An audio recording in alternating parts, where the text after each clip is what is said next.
Pinauwi ako ng employer ko sa gitna ng gabi matapos akong maparatang na nagnanakaw. Pero nang lumabas ang kihis, lahat sila napaiyak sa katotohanan. Hindi ko akalaing ang araw na pinakakinatatakutan ng bawat OFW ay darating din sa akin. Ako si Liza, 34 anyos, isang domestic helper sa ibang bansa. Halos 7 taon na akong nagtatrabaho para sa parehong pamilya. Hindi naging madali ang buhay ko. Iniwan ko ang 2 anak ko sa Pilipinas para lang mabigyan sila ng magandang kinabukasan. Tuwing gabi, palihim akong umiiyak habang tinitingnan ang mga litrato nila. Paulit-ulit kong sinasabi sa sarili ko. Magtiis ka lang, Liza. Para ito sa mga anak mo. Hindi ko alam na isang gabi. Guguho ang lahat ng pinaghirapan ko. Bandang 10:00 ng gabi, biglang bumukas ang pintuan ng kwarto ko. Galit na galit ang amo kong babae. Liza, nasaan ang diamond bracelet ko? Nagulat ako. Ha? Ma'am, hindi ko po alam ang sinasabi ninyo. Tumili siya. Huwag mo akong sinungalingin. Sunod-sunod na lumabas ang buong pamilya. Lahat sila nakatingin sa akin na parang kriminal. Biglang nagsalita ang anak nilang dalaga. Mama, siya lang ang pumasok sa kwarto mo kanina. Parang huminto ang mundo ko. Ma'am, naglinis lang po ako di. Pero hindi na nila ako pinakinggan. Ilang minuto lang. Pinagbuksan nila ang kabinet ko. Isa-isang hinagis palabas ang mga gamit ko. Mga damit. Mga larawan ng pamilya ko.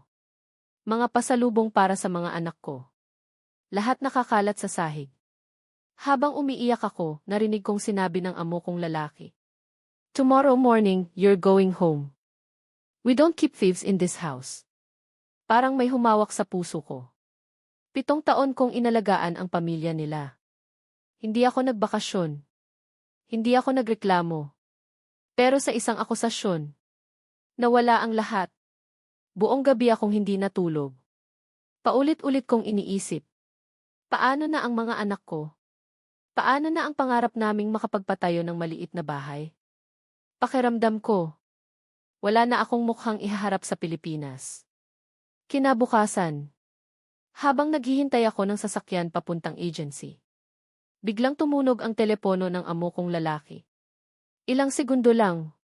Namutla siya. Halos manginig ang kamay niya.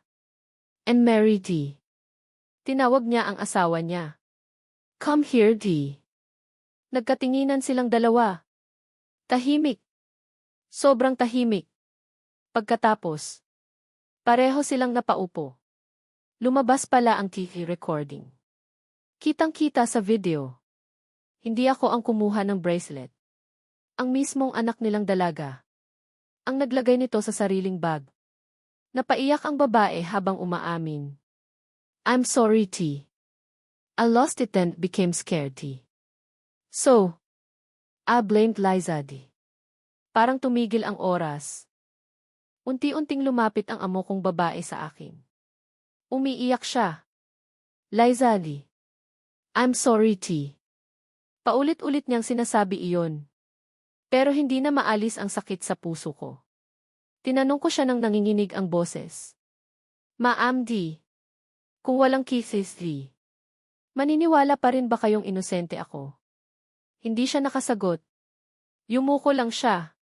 Mas lalo siyang umiyak. Akala ko doon matatapos ang lahat. Pero may mas nakakagulat pa. Lumuhod ang amo kong lalaki sa harapan ko. Hindi ko iyon inaasahan. Liza D. We destroyed your dignity. We don't deserve your forgiveness. Tahimik lang akong umiiyak. Hindi ko alam kung ano ang sasabihin. 7 taon kong itinuring silang pamilya. Pero sa isang iglap, mas pinili nilang paniwalaan ang hinala kaysa sa katapatan ko. Makalipas ang ilang araw, nag-alok silang doblehin ang sahod ko. Magbayad ng malaking kabayaran. At ibalik ako sa trabaho. Tahimik akong ngumiti. Pagkatapos, ibinigay ko ang apron ko. At sinabi ko, hindi po pera ang nawala sa akin. Ang nawala po ay tiwala. At kapag nasira na ang tiwala, hindi na iyon kayang bilhin ng kahit gaano kalaking halaga. Tahimik ang buong bahay. Walang nagsalita. Umuwi ako ng Pilipinas. Akala ko. Kabiguan ang dala ko. Pero pagdating ko sa airport, tumakbo ang dalawa kong anak. LA. Mahigpit nila akong niyakap. Hindi ko napigilang umiyak. Sa unang pagkakataon matapos ang maraming taon.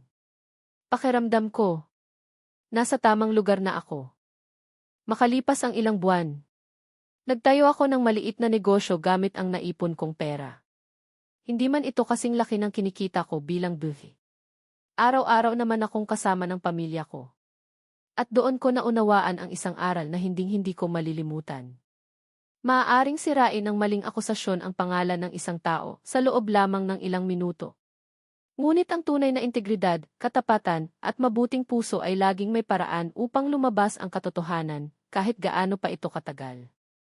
At minsan, ang pinakamalaking tagumpay ay hindi ang malaking sahod sa ibang bansa, kundi ang pag-uwi na buo pa rin ang dangal at mayakap muli ang pamilyang matagal mong ipinaglaban.